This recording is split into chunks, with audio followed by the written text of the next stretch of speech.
ಬಡವರ ಮಕ್ಕಳು ಬೆಳಿಬೇಕು, ಬಡವರ ಮಕ್ಕಳು ಬೆಳಿಬೇಕು, ರೈತರ ಮಕ್ಕಳು ಬೆಳಿಬೇಕು, ಮಡಿವಾಳರ ಮಕ್ಕಳು ಬೆಳಿಬೇಕು, ಕ್ಷೌರಿಕರ ಮಕ್ಕಳು ಬೆಳಿಬೇಕು, ಕಟ್ಟಡ ಕಾರ್ಮಿಕರ ಮಕ್ಕಳು ಬೆಳಿಬೇಕು, ಬಡಿಗೆ ಕಾರ್ಪೆಂಟರ್ ಮಕ್ಕಳುಗಳು ಬೆಳಿಬೇಕು, ಪೇಂಟರ್ ಮಕ್ಕಳುಗಳು ಬೆಳಿಬೇಕು, ಡ್ರೈವರ್ ಅವರ ಮಕ್ಕಳು ಬೆಳಿಬೇಕು, ಕೂಲಿ ಕಾರ್ಮಿಕರ ಮಕ್ಕಳು ಶಿಕ್ಷಿತರಾಗಬೇಕು ಅಂತ ನನಗೆ ಕೇಳಿ ತುಂಬಾ ಖುಷಿ ಆಯಿತು. ಫಸ್ಟ್ ಬಂದಿರೋ ಹುಡುಗಿ ಕ್ಷೌರಿಕರ ಮಕ್ಕಳು ಮಗಳು ಅಂತ. ಕಾರ್ಯದ ಬಗ್ಗೆ, ನಾವು ಮಾಡೋ ಕೆಲಸದ ಬಗ್ಗೆ ಯಾವತ್ತು ಕೀಳಿಮೆ ನಮ್ಮನ್ನ ಕಾಡುತ್ತೋ ಆವತ್ತು ನಾವು ಸತ್ತಂತೆ. ಹೆಮ್ಮೆ ಇರಬೇಕು.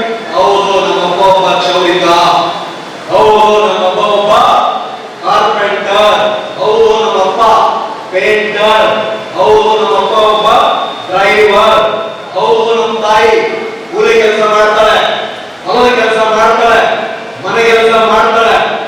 ನಾನು ಕಲಿತು ನಮ್ಮ ಅಪ್ಪ ಅಮ್ಮನಿಗೆ ರಾಜ ತರ ನೋಡ್ಕೊಳ್ತೀನಿ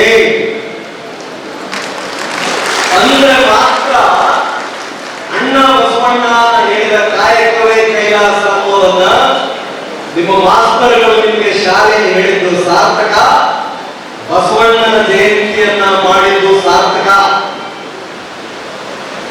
ನಮ್ಮ ಹುಟ್ಟಿನ ಬಗ್ಗೆ, ನಮ್ಮ ಊರಿನ ಬಗ್ಗೆ, ನಮ್ಮ ತಂದೆ ತಾಯಿಗಳ ಬಗ್ಗೆ ಯಾರಿಗೆ ಕೀಳರಿಮೆಯ ಭಾವನೆ ಇರುತ್ತದೆ, ನೀವು ಏನೇ ಕಟ್ಟೆ ಹಾಕಿದ್ರು ಉದ್ದಾರ